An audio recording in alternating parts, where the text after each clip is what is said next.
ആകെ വിഷമത്തിലാണ് ഇത്ത. ഞാൻ ആകെ വിഷമത്തിലും പ്രയാസത്തിലും ബുദ്ധിമുട്ടിലാണ് ഇത്ത. കണ്ണീര് കൊണ്ട് എനിക്ക് കണ്ണീർ തോരുന്നില്ല ഇത്ത. ഞാനിനി എന്ത് ചെയ്യണം? എങ്ങനെ എനിക്ക് സമാധാനം കിട്ടും? എനിക്ക് യാതൊരു ഉത്തരവും കിട്ടുന്നില്ല ഇത്ത.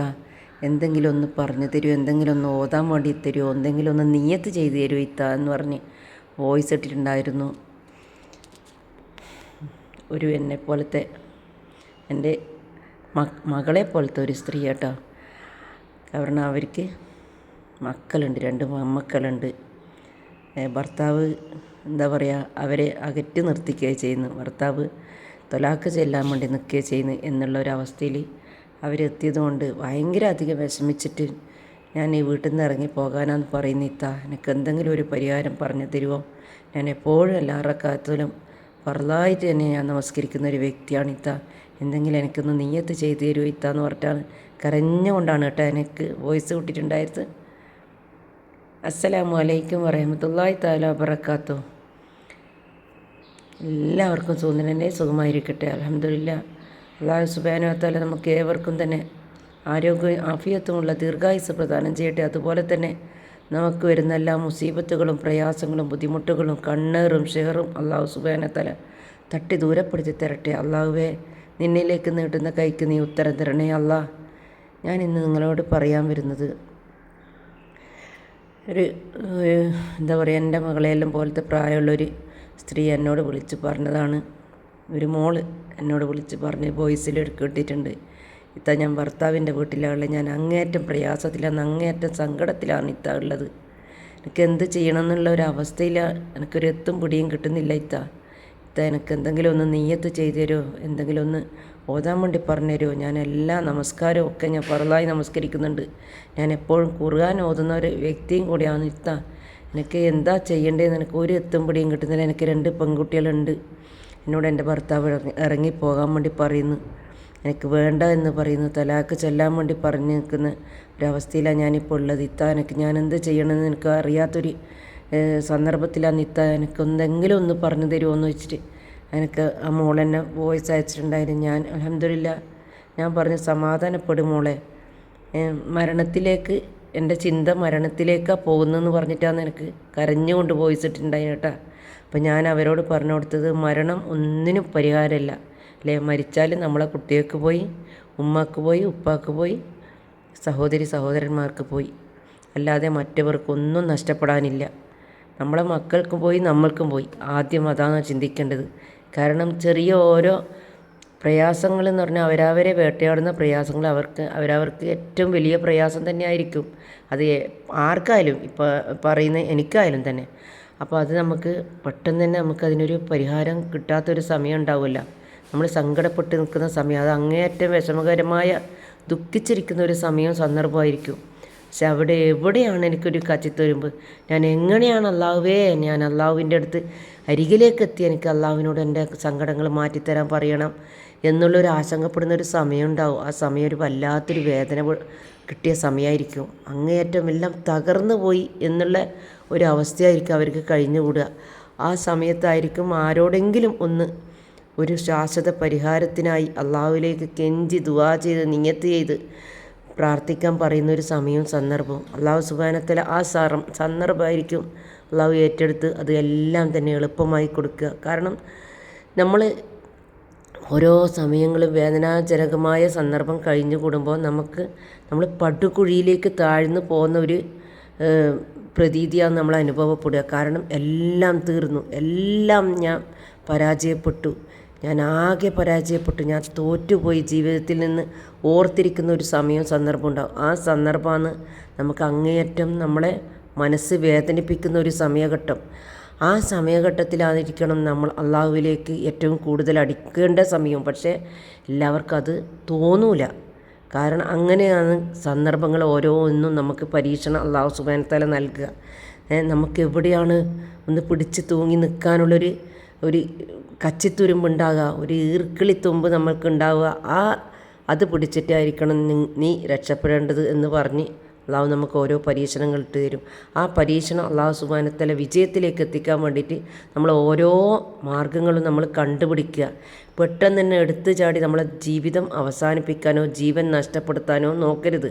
കാരണം നമ്മുടെ ആശ്രയിച്ച് നിൽക്കുന്ന നമ്മളെ കുട്ടികളല്ലേ. നമ്മളില്ലാതെ നമ്മളെ കുട്ടികൾക്ക് എവിടെയാണ് ഒരു അത്താണി ഉണ്ടാവുക? എവിടെയും ഉണ്ടാവില്ല. അത് നമ്മൾ ചിന്തിക്കുക, മനസ്സുകൊണ്ട് ചിന്തിക്കുക. നമുക്ക് ആരോഗ്യം ഉണ്ടെങ്കിൽ നമ്മളെ മക്കളെ സംരക്ഷിക്കാനുള്ള കഴിവും അള്ളാഹു സുബ്ഹാനഹു വ തആല നമുക്ക് നൽകിയിട്ടുണ്ടാവും. അതിൽ ചില പരീക്ഷണങ്ങളും ചില പരാജയങ്ങളും അള്ളാഹു സുബ്ഹാനഹു വ തആല നമുക്ക് പരീക്ഷണമായിട്ട് നൽകുമ്പോൾ നമ്മളത് തരണം ചെയ്ത് മുന്നോട്ട് പോകാനുള്ള മനസ്സുണ്ടാക്കാൻ വേണ്ടിയിട്ടാണ് നമ്മൾ ശ്രമിക്കേണ്ടത്.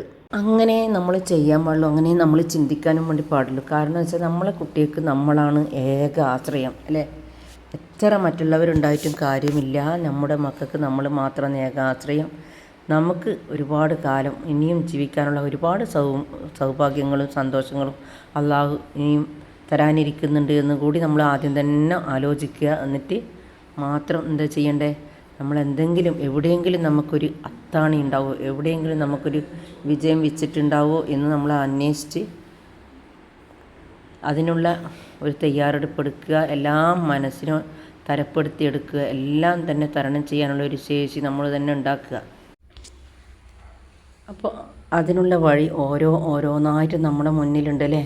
ഞാൻ മോളോട് ഞാൻ പറഞ്ഞു കൊടുത്തത്, ഞാനെന്താ പറഞ്ഞു കൊടുത്തതെന്ന് അറിയോ? മുത്തുനബിൻ്റെ പേരിൽ മഗ്‌രിബ് ഇശായിൻ്റെ ഉള്ളിൽ ഒരു 3 യാസീൻ ഓതാൻ, ആ ഭർത്താവിൻ്റെ മനസ്സ് നന്നായി നിന്നെയും മക്കളെയും സംരക്ഷിച്ച് പൂർണ്ണ സ്നേഹത്തോടെ നിങ്ങളെ അവിടെ ചേർത്ത് പിടിക്കാനും നല്ലൊരു മനസ്സിൻ്റെ ഉടമയായി നിങ്ങളോടൊപ്പം നിൽക്കാനും നിങ്ങളെ എല്ലാവിധ സംരക്ഷണങ്ങളും നിങ്ങൾക്ക് നൽകിത്തരാനും അല്ലാഹു സുബ്ഹാനഹു വ തആല അനുഗ്രഹിക്കട്ടെ. റസൂലുള്ളാഹിൻ്റെ പേരിൽ മുത്തുനബിയുടെ പേരിൽ സൂറത്തുൽ യാസീൻ 3 എണ്ണം നമ്മൾ മഗ്‌രിബ് ഇശായിൻ്റെ ഉള്ളിൽ ഓതുക എന്ന് ഞാൻ പറഞ്ഞു. കൂടെ ഞാൻ പറഞ്ഞത് എന്താണെന്നറിയോ? സുബ്ഹി നമസ്കാരത്തിന് ശേഷം 123 തവണ സൂറത്തുൽ ഇഖ്ലാസ് ഓതാൻ വേണ്ടിയിട്ടാണ് ഞാൻ പറഞ്ഞത്. കാരണം 3 സൂറത്തുൽ ഇഖ്ലാസ് ഓതിയാൽ ഒരു മുസാഫ് ഖത്തം പൂർത്തിയാകുന്നതിന് തുല്യമെന്ന് പറയുന്നു. അപ്പം അത് 123 തവണ നീ ഒരു ദിവസം ചെല്ലണം, ഓതണം എന്ന് ഞാൻ പറഞ്ഞു കൊടുത്തു. അത് നമുക്ക് കാണാണ്ട് ഓതാൻ പറ്റുന്ന ഒരു കാര്യമാണല്ലോ അല്ലേ. അപ്പോൾ അത് ഞാൻ പറഞ്ഞു കൊടുത്തു. അൽഹംദുലില്ലാ ഇപ്പം 27 ദിവസം കഴിഞ്ഞതിന് ശേഷം ആ പെൺകുട്ടി എനിക്ക് വോയിസ് അയച്ചിട്ടുണ്ടായിന്. അൽഹംദുലില്ലാ ഇത്താത്ത, നിങ്ങൾ പറഞ്ഞതുപോലെ ഞാൻ ചെയ്തു. ഇപ്പം എൻ്റെ ജീവിതത്തിലൊരു സമാധാനമുള്ളൊരു സമയം വന്ന് തുടങ്ങിയിട്ടുണ്ട്, ഒരു സന്തോഷമുണ്ട് എന്നൊക്കെ പറഞ്ഞിട്ട് എനിക്ക് വോയിസ് അയച്ചിട്ടുണ്ട്. അതുപോലെ തന്നെ എന്നെ എല്ലാവിധ ആശ്വാസ വാക്കുകളും എനിക്ക് പകരുന്നുണ്ട്. പറഞ്ഞു പോയതിലൊക്കെ തന്നെ ഖേദിക്കുന്നുണ്ട് എൻ്റെ ഭർത്താവ്. എന്നെയും മക്കളെയും ചേർത്ത് പിടിക്കുന്നുണ്ട്. ജീവിതത്തിൽ ഇനി ഒറ്റപ്പെടുത്തില്ല, ഞാനിനി അങ്ങനത്തെ സംസാരിക്കില്ല എന്നൊക്കെ പറഞ്ഞ് എന്നെ മനസ്സിന് സമാധാനം എനിക്ക് നൽകി തുടങ്ങിയിട്ടുണ്ട്. കാരണം നമ്മൾ ഓതിയത് നമ്മൾ നിയ്യത്ത് വെച്ചിട്ടാണല്ലേ നമ്മൾ ഓതുന്നത്. ആ നിയ്യത്ത് എന്ന് വെച്ചാൽ അല്ലാഹു സുബ്ഹാനഹു വ തആല ഏറ്റവും പ്രധാനപ്പെട്ട കാര്യമാണ്. നിയ്യത്തിന് വേഗം തന്നെ പ്രതിഫലം അല്ലാഹു സുബ്ഹാനഹു വ തആല നൽകി തരും. കാരണം അങ്ങേയറ്റം ധർമ്മസങ്കടത്തിലാണല്ലേ നമ്മളുള്ളത്. ആ സങ്കടം അല്ലാഹു സുബ്ഹാനഹു വ തആല നമുക്ക് പരിഹരിച്ച് തരാൻ വേണ്ടിയിട്ടാണ് നമ്മൾ നിയ്യത്ത് വെച്ച് ഓതുന്നത്. ആ ഓത്ത് വെറുതെ ആവില്ല എന്നുള്ള ഒരു ഉത്തമ ഉദാഹരണമാണ് ഞാൻ നിങ്ങൾക്ക് പറഞ്ഞു തരുന്നത് അല്ലേ. ഇത് ഒരുപാട് ആൾക്കാർ പറയും അങ്ങനെ ഓതുന്നു, ഇങ്ങനെ ഓതുന്നു, മറ്റേതാക്കുന്നു, മറിച്ചതാക്കുന്നു, അതിനൊന്നും യാതൊരു ഇതുമില്ല, അങ്ങനെയല്ല ഇങ്ങനെയല്ല, നിയ്യത്ത് നേർച്ചയൊന്നും വെക്കാൻ പാടില്ല. അതൊന്നും നമ്മൾ ഉദ്ദേശിക്കേണ്ടല്ല. നമ്മളെല്ലാം തന്നെ നിർണ്ണയിക്കാൻ വേണ്ടി നമ്മൾ ആരാ പഠിച്ച തമ്പുരാന അല്ല. നമ്മളൊരു വിശ്വാസം കൊണ്ട് നമ്മളെല്ലാം ചെയ്യുന്നു അല്ലേ. നമ്മളിപ്പോൾ രാവിലെ ആയിക്കഴിഞ്ഞാൽ രാത്രി ആകുമെന്നുള്ള എന്തെങ്കിലും ഒരു ഉറപ്പോ വിശ്വാസം നമുക്കുണ്ടോ? ഇല്ല. അപ്പോൾ ഓരോ യാമങ്ങൾ നമ്മൾ നീങ്ങുമ്പോൾ അതൊരു വിശ്വാസത്തിൻ്റെ പേരിൽ മാത്രമാണ് നമുക്ക് ഓരോ മിനിറ്റുകളും നമ്മൾ കടന്നുപോയിക്കൊണ്ടിരിക്കുന്നത് അല്ലേ. അത് അള്ളാഹുവിൻ്റെ ഒരു അനുഗ്രഹം, മഹത്തായ അനുഗ്രഹം ഉണ്ടെങ്കിൽ മാത്രമേ നമുക്ക് അടുത്തൊരു നാഴിക കൂടി നമുക്ക് ജീവിക്കാനുള്ളൊരു സമയം സന്ദർഭം അള്ളാഹു ഒരുക്കിയിട്ടുണ്ടെങ്കിൽ മാത്രമേ നമ്മൾ ആ സമയത്തിലേക്ക് പോവുള്ളൂ. അപ്പം നമ്മൾ തെറ്റും ശരിയും കണ്ടുപിടിക്കാൻ നമ്മൾ ആരുമല്ല, നമ്മൾ അത്ര വലിയ ഒന്നും തികഞ്ഞവരല്ല എന്ന് നമ്മൾ മനസ്സിലാക്കുക. ഇനി ആരെങ്കിലും എന്തെങ്കിലും കുറ്റപ്പെടുത്താനോ തെറ്റിക്കാനോ വിഷമിപ്പിക്കാനോ വന്നിട്ടുണ്ടെങ്കിൽ അതൊന്നും നിങ്ങൾ മൈൻഡ് ചെയ്യേണ്ട. നിങ്ങൾ ചെയ്യുന്ന കാര്യം, നിങ്ങൾക്ക് ആത്മാർത്ഥമായിട്ട് ചെയ്യേണ്ട കാര്യം മാത്രം നിങ്ങൾ തിരഞ്ഞെടുത്ത് ചെയ്യുക. അതിൽ തന്നെ നമുക്ക് മുന്നോട്ട് കൊണ്ടുപോകാനുള്ള ഒരു സമയവും സന്ദർഭം അള്ളാഹുവേ നീ ഒരുക്കി തരണേ അല്ലാ. എൻ്റെ ഓത്തും ദുആയും നീയത്തൊന്നും നീ വെറുതെ ആക്കല്ലേ അല്ലാ. നീ കബൂൽ ചെയ്യണേ അല്ലാ. നീ ഉത്തരം നൽകണേ അല്ലാ എന്ന് നമ്മളെപ്പോഴും അള്ളാഹുവിനോട് ദുആ ചെയ്യുക. നമ്മളെ വിശ്വാസമാണ് നമ്മളെ എല്ലാത്തിലും വിജയിപ്പിക്കുന്നത്. വിശ്വാസം ഇല്ല എന്നുണ്ടെങ്കിൽ വെറുതെ ഓതിയതിനെ കൊണ്ട് യാതൊരുവിധ കാര്യവുമില്ല. നമ്മൾ ആത്മാർത്ഥമായിട്ട് നമ്മൾ ദിക്റുകളും സലാത്തുകളും ഒക്കെ തന്നെ വർദ്ധിപ്പിക്കുക. നമുക്ക് വിഷമങ്ങളും ബുദ്ധിമുട്ടുകളും കൂടി വരുന്ന സമയത്ത് അള്ളാഹുവിനെ നമ്മൾ മുറുക്കെ പിടിച്ച് ആത്മാർത്ഥമായിട്ട് നമ്മൾ ദുആ ചെയ്യുക. അങ്ങേയറ്റം വിഷമ സങ്കടത്തോടെ നമ്മൾ ദുആ ചെയ്യുക. അല്ലാണ്ട് കരഞ്ഞിരിക്കാനോ കണ്ണീരൊഴുക്കാനോ ഒരേ കിടക്കാനോ എല്ലാം നമുക്ക് സമയം.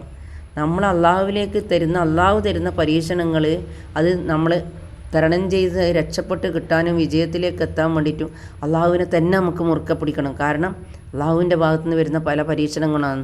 അത് നമ്മൾക്ക് എല്ലാവർക്കും എല്ലാ സമയത്തും സന്തോഷമല്ല ഉണ്ടാകാൻ, എല്ലാ സമയത്തും വിജയം മാത്രമല്ല ഉണ്ടാകാൻ, പരാജയം ഉണ്ടാവും. ഒരു ഏറ്റത്തിന് ഒരു ഇറക്കം ഉണ്ടാവും അല്ലേ, ഒരു വിജയത്തിന് ഒരു പരാജയം ഉണ്ടാവും, ഒരു നല്ലതിനൊരു മോശം ഉണ്ടാവും എന്ന് പറഞ്ഞത് കണക്കെ നമുക്ക് പലവിധ പരീക്ഷണങ്ങൾ അള്ളാഹു സുബ്ഹാനഹു വ തആല നൽകും. അതൊക്കെ തരണം ചെയ്യാനുള്ളൊരു ശക്തി നീ എനിക്ക് തരണേ അള്ളാഹുവേ. നീ ആ ശക്തി കൊണ്ട് തന്നെ അള്ളാഹുവേ നീ എല്ലാം തന്നെ അനുഗ്രഹിച്ച് നൽകണേ അള്ളാഹ് എന്ന് ദുആ ചെയ്യുക.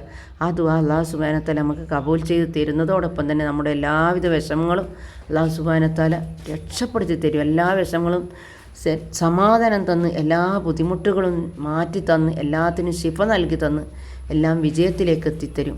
കാരണം ആ വിശ്വാസമാണ് നമ്മളെ രക്ഷപ്പെടുത്തുക. അതുകൊണ്ട് ആരെയും തന്നെ താഴ്ത്തി പറയാനോ വിഷമിപ്പിക്കാനോ നിൽക്കരുത്. കാരണം നമ്മൾ ഒന്നിനും മതിയായവരല്ല എന്ന് നമ്മൾ തന്നെ പൂർണ്ണ മനസ്സോടെ ചിന്തിക്കുക. അതന്നെ നിങ്ങൾ കേട്ടു നോക്കൂ. ഒരു അത്താണിയില്ലാതെയാണ് ആ സ്ത്രീ എന്നോട് വിളിച്ചിട്ട് ഇങ്ങനെ പറഞ്ഞിട്ടുള്ളത്. ഞാൻ നിയ്യത്ത് വെച്ച് ഓതാൻ വേണ്ടി മാത്രമാണ് കൊടുത്തിട്ടുള്ളത്. റസൂലുള്ളാഹിൻ്റെ പേരിൽ മുറുകെ മനസ്സുകൊണ്ട് ആത്മാർത്ഥമായിട്ട് നമ്മൾ നിയ്യത്ത് വെച്ചതോടൊപ്പം തന്നെ ആത്മാർത്ഥമായിട്ട് ഓതുക. ഈ ഓതുന്ന സമയത്തൊന്നും നമ്മൾ ഓതാൻ വേണ്ടിയിട്ടാണ് മുസാഹിഫ് എടുത്ത് വെച്ച് ഇരിക്കുന്നത് എന്ന് കണ്ടാൽ മറ്റുള്ളവരാരും തന്നെ ശല്യപ്പെടുത്തരുത്, സംസാരിക്കാനുള്ള ഒരു ഇടയുണ്ടാക്കരുത്, ഫോൺ കോൾ എടുക്കരുത്. ഞാൻ ഓരോ നിമിഷവും ഞാൻ ഓരോ ആൾക്കാരോടും പറയുന്നത് നമ്മൾ ഓതുന്ന സമയം അത് അള്ളാഹുവും നമ്മൾ നേരെയുള്ള സമയമാണ്. ഇത് അള്ളാഹുവിലേക്ക് നമ്മൾ നിയ്യത്ത് വെച്ച് ഓതുന്നതാണ് എന്ന് മനസ്സിലാക്കി തന്നെ നമ്മൾ ഖുർആൻ പാരായണം ചെയ്യുന്ന സമയത്ത് ആരും തന്നെ വന്ന് സംസാരിക്കാൻ വേണ്ടി നിൽക്കരുത്. മനഃപൂർവ്വം സംസാരിക്കാനുള്ള ഒരു ഇടയുണ്ടായാലും നമ്മളെന്താ ചെയ്യേണ്ടതെന്ന് വെച്ചാൽ കൈയോട് മാത്രം ആംഗ്യം കാണിച്ച് ഇപ്പം സംസാരിക്കാൻ കഴിയില്ല, ഞാൻ ഖുർആൻ ഓതുകയാണ് എന്ന് കൈയോട് ആംഗ്യം കാണിക്കുക. നമ്മൾ ആ ഓത്തിൽ നിന്ന് പിന്തിരിയാൻ വേണ്ടി പാടില്ല കേട്ടോ. അങ്ങനെ ഉണ്ടെങ്കിൽ മാത്രമേ നമ്മൾ ഓതിയതിനെ കൊണ്ട് കാര്യമുള്ളൂ. അപ്പോൾ നമ്മൾ എന്തിനാണോ നമ്മൾ ചെയ്യുന്ന കാര്യങ്ങൾ നമുക്ക് അല്ലാഹു സുബ്ഹാനഹു വ തആല ഏറ്റെടുത്ത് അത് എല്ലാം നല്ല നിലയിൽ ആക്കി തരണമെങ്കിൽ നമ്മൾ അതുപോലെ ആത്മാർത്ഥത കാണിക്കണം എന്നാണ് ഞാൻ പറഞ്ഞത്. ഇനിയും തന്നെ നിങ്ങളെല്ലാവരും തന്നെ മനസ്സിലാക്കേണ്ടത് അവരവരുടെ സ്ഥാനം മറ്റുള്ളവർക്ക് വിട്ടുകൊടുക്കരുത്. കാരണം നിങ്ങളും ഭർത്താവും ഉള്ള ഭർത്താവിൻ്റെ സ്ഥാനം മറ്റു ആര് വന്നു കഴിഞ്ഞാലും ഭാര്യൻ്റെ സ്ഥാനം ഭാര്യയ്ക്ക് തന്നെ കൊടുക്കുക, ഭർത്താവിൻ്റെ സ്ഥാനം ഭർത്താവിന് തന്നെ കൊടുക്കുക. അതുപോലെ തന്നെ വീട്ടിൽ ഉമ്മ ഉണ്ടെങ്കിൽ ഉമ്മയുടെ സ്ഥാനം ഉമ്മാക്ക് തന്നെ. ഉമ്മയുടെ മറ്റുള്ള ഖുർആനോ മറ്റുള്ള എന്തെങ്കിലും ഒരു സാധനങ്ങൾ വേറെ ആരെങ്കിലും വീട്ടിൽ വന്നാൽ എടുത്തു കൊടുക്കുമ്പോൾ അവരോടൊന്ന് ചോദിക്കുക. കാരണം അത് ഉമ്മ എടുത്ത് പെരുമാറുന്ന സാധനമാണ്, അത് ഉമ്മയുടെ മാത്രം സാധനമാണ് എന്ന് മനസ്സിലാക്കിയിട്ട് ഉമ്മയെ മുൻതൂക്കം കാണിച്ചുകൊണ്ട് മാത്രം മറ്റുള്ളവർക്ക് ഉമ്മാൻ്റെ അനുവാദത്തോടു കൂടി മാത്രം ചെയ്യുക. ഇതൊക്കെ ഞാൻ പറഞ്ഞിരുന്ന ഓരോ സന്ദർഭങ്ങളും മറ്റുള്ളവരിലേക്ക് കാണുന്നത് കൊണ്ടാണ് ഞാൻ നിങ്ങൾക്ക് ഇത്രയും പറഞ്ഞു തരുന്നത് കേട്ടോ. അപ്പം നമുക്ക് നമ്മളെ ഭർത്താവിനെ എത്രമാത്രം ആത്മാർത്ഥമായിട്ട് നമ്മൾ വില കൽപ്പിക്കുന്നുണ്ട്, അതുപോലെ തന്നെ ഭർത്താവ് ഭാര്യനെ എത്രമാത്രം വില കൽപ്പിക്കുന്നുണ്ട്, മക്കളെ എത്രമാത്രം ആത്മാർത്ഥമായിട്ട് നമ്മൾ വില കൽപ്പിക്കുന്നു, അതുപോലെ തന്നെ എത്രയോ മടങ്ങാണ് നമ്മൾ നമ്മുടെ ഉമ്മയെയും ഉപ്പയെയും നമ്മൾ വില കൽപ്പിച്ച് കാണേണ്ടത്. ആ സ്ഥാനം മറ്റൊരാൾക്ക് വിട്ടുകൊടുക്കാനുള്ളതല്ല. ആര് വിരുന്ന് വന്നാൽ പോലും ആ സ്ഥാനത്തേക്ക് മാത്രം അധികാരപ്പെട്ടാന്ന് നമ്മൾ മനസ്സിലാക്കുക. 100% അങ്ങനെ ചെയ്യുന്നവർക്ക് മാത്രമേ അള്ളാഹുവിൻ്റെ വിജയം ഉണ്ടാവുള്ളൂ. അള്ളാഹുവിൻ്റെ പല അനുഗ്രഹങ്ങളും നിങ്ങളിലേക്ക് വന്നെത്തുകയുള്ളൂ കേട്ടോ. നിങ്ങൾ മനസ്സുകൊണ്ട് തന്നെ ആരെയും വിഷമിപ്പിക്കാതെയും വേദനിപ്പിക്കാതെയും നിസ്സാരമായി തള്ളിക്കളയുകയും ചെയ്യരുത്. ഇങ്ങനെയുള്ളൊരു മനസ്സ് ഉണ്ടാകാനുള്ളൊരു ഇടയും വരുത്തരുത്.